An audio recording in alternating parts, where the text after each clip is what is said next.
Hi guys, it's Rachel with WTI, and today I wanted to talk about a replacement kit that I had to get for my roller shade. So as you can see on the end, it does come with a little bungee cord, and what happened to mine is the piece that actually holds the bungee cord, the plastic broke on both ends. Luckily, I was able to find a replacement kit. It is a universal one. It does come in different colors, depending what color your shade is. So mine's brown, and I was able to get the color for that. The thing I like about this package is that it gives you a set of two, so I'm able to have an extra pair in case it ever does happen again.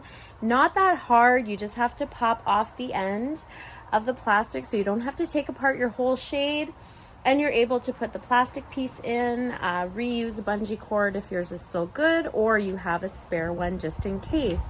The thing I like about this kit also is it does have the replacement pieces for the bottom if the plastic does ever break, because I do need these bungee cords to be able to hold my blind in place. I do use this blind at the door portion of my back porch, so it's nice and it keeps it attached from the wind or stormy days.